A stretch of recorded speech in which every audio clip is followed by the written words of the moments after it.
Wari inshuti n'umuntu mwakoranaga business cyangwa ibindi bintu mu buzima none ukoze ikosa uramuhemukiye agutakarije icyizere.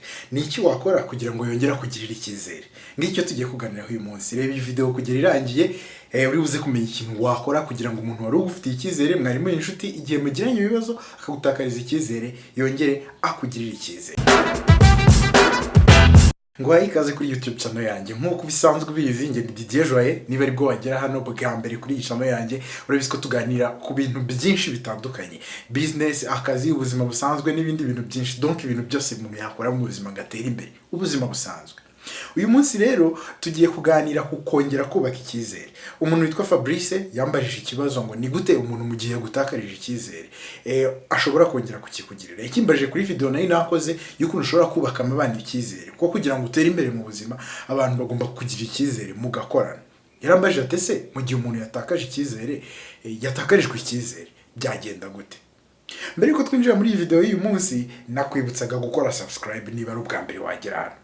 Subscribe impamvu ari nziza ubutaha ninkiraho video uzayibona bwa mbere. Ukore subscribe kanda aho ngaha nyine kuri iyi buto ya subscribe hasi, numara gukora kuri iyo buto ya subscribe ukande niyo nzogera notification kugira ngo notification zose zijye zikugera igihe nkizeho video uba ari uwa mbere uyibona. Yego umaze kubikora hakandi niba ari ubwa mbere ugeze hano hakandi. Yego ikindi kintu ndashimira abantu bose ba subscribers maze kuri YouTube igihe gitoya amezi 3 ariko biri gukura.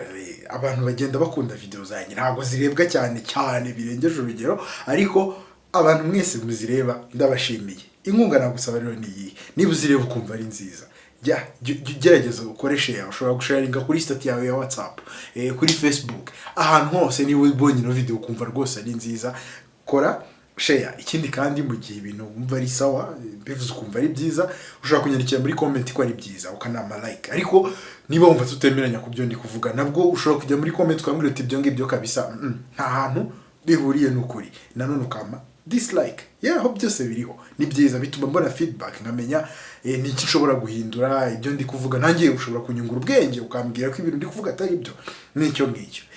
Rero twinjiye muri topic yacu y'iyi video, kubaka icyizere mu gihe cyatakaye.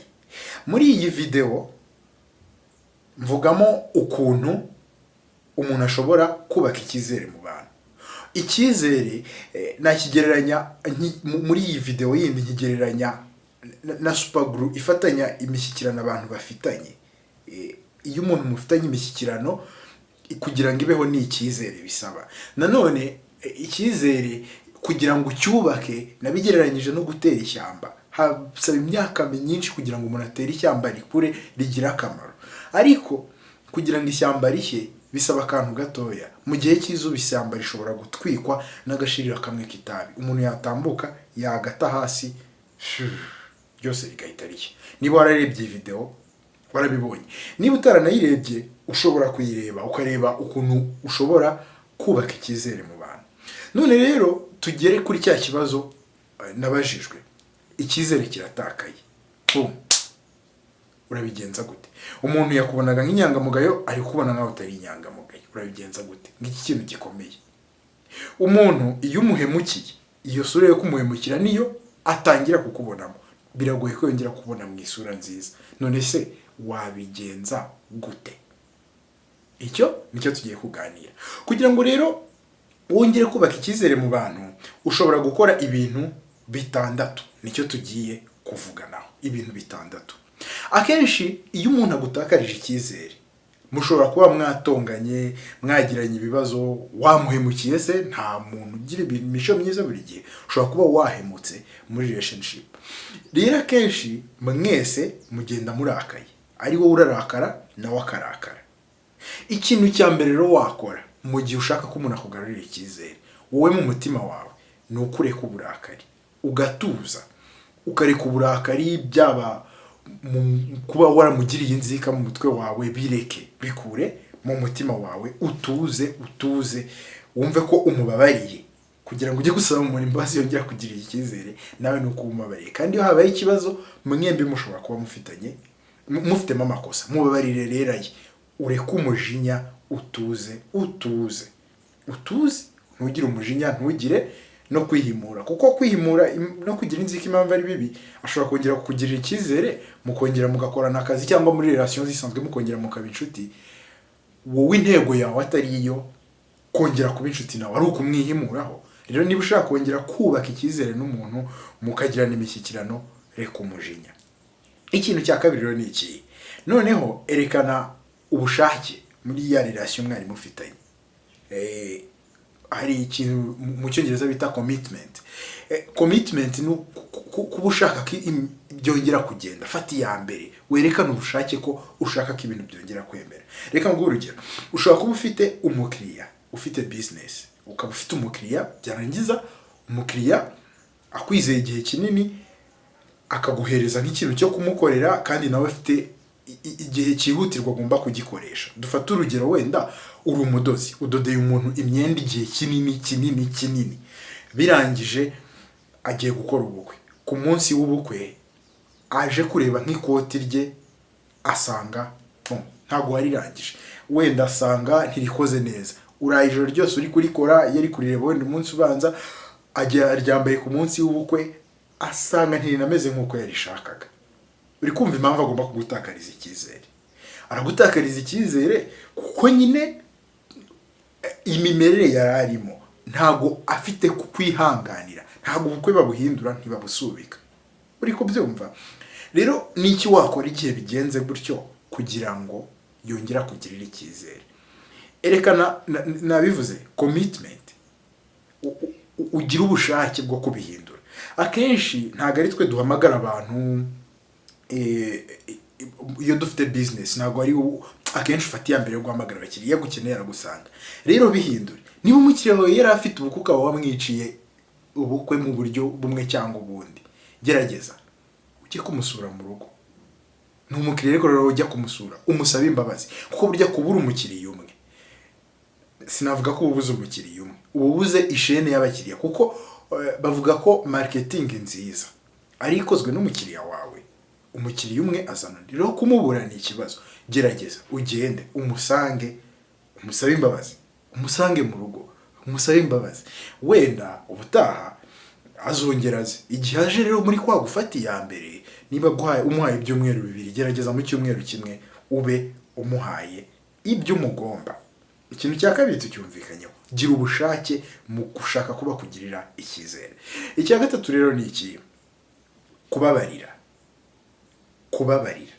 Niba ari wowe wahemukiwe, umuntu akaba kujeho ngo wongere umugirire icyizere mukora n'ikintu runaka, mubabarira ubikuye ku mutima. Ibi ntibiba muri business gusa, no mu buzima busanzwe bibaho. Umuntu mubana, umugabo wawe cyangwa se umugore wawe ashobora kuguhemukira, nutamubabarira uzamwihimuraho. Mubabarire rero ubikuye ku mutima. Kuri wowe se wakosheje n'iki wakora? Saba imbabazi nawe wikuye ku mutima. Usaba imbabazi uvuga uti ibi bintu nakoze ni bibi, sinzongera, mbabarira ubikuye ku mutima. Ikintu cya kane rero ni iki, ni ukuba inyangamugayo kandi ukavugisha ukuri. Akenshi ukuntu abantu duteye, dukunda gusobanura impamvu twakoze ibintu. Ntago akenshi duha agaciro ikosa, duha agaciro impamvu twarikoze. Bitandukanye rero n'undi muntu twakoshereje. Akenshi umuntu twakoshereje we aha agaciro ko twamukoshereje. Sinzi niba iki cyumvikana. Twebwe tuba dufite impamvu twumva ko twari dukwiye gukosa, mu gihe undi we aha agaciro ko twamukoshereje. Aha ngaha rero gerageza ube honnête, uvuge iyo mpamvu nawe wumva wakoshereje umuntu, ube transparent. Aho ufite amakosa uhemere, uvuge nuko ugiye kuhakosora. Ikindi ube honest, ube inyangamugayo, mubwize ukuri, mubwire uti niba hari n'ibyo atarazi muri icyo kibazo ubimubwire, umusaba imbabazi. Gusaba imbabazi uvugishije ukuri kandi nyine ukagaragaza umunyangamugayo mu kibazo, bituma umuntu yongera kukugirira icyizere. Tumaze kubona ibintu bine. Icya gatanu rero ni iki, jya ufata ube responsible. Niba wakoshereje umuntu akaba yagutakarije icyizere, muri ubwo buryo wamukosherejemo hakaba harimo amakosa ugomba kwirengera. Irengera ingaruka zayo. Niba ari ibyo ugomba kwishyura, niba ari ibyo wangije, byirengere. Ntabwo umuntu yakongera kugirira icyizere kandi utari no kwishyura ibyo wangije.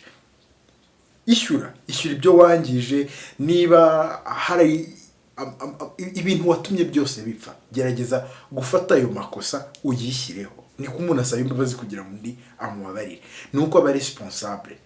Nibyo mvuga, abantu babiri bahuye bagiye gusabana imbabazi, buri wese akaba responsable, akumva ko mu kibazo cyabaye afitemo uruhare. Mubwije ukuri batandukana gikemutse. Gerageza rero ube responsable, amakosa wumva ufite uyemere, uvuga uti nakoze ibi, kandi wirengera ingaruka zayo.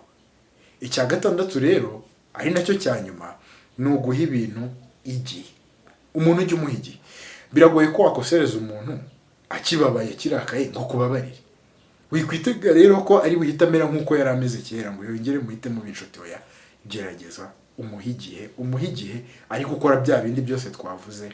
Wenda ntago ari itegeko ko umuntu buri gihe akubabarira cyangwa mukongera kugirana imishyikirano myiza.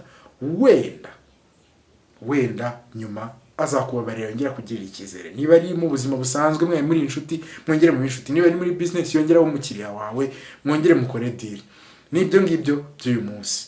Urakoze cyane. Kuba urebye iyi video ukayirangiza ni ibintu bishimishije cyane rwose. Bitumye winjira mu banyamahirwe bake bazajya batsindira ibihembo buri munsi. Kugira ngo mubwire ibyo bihembo rero, banza ukande subscribe na notification, iyo nzogera. Wabikanze? Igihembo nyamukuru ni ukujya ureba video buri gihe uko nyishyizeho, ukayireba uri uwa mbere, kandi iyo video kuyireba ni ubuntu. Nta kintu wishyuzwa na kimwe. Hari ibindi bihembo se wari utegereje? Ibi ni ibiki Abanyarwanda bakora umuganda. Icyo ni igihembo, kureba video y'ubuntu buri munsi. Uzajya uba uwa mbere, uzajya uyibona. Ahubwo tubonane muri video ikurikiyeho.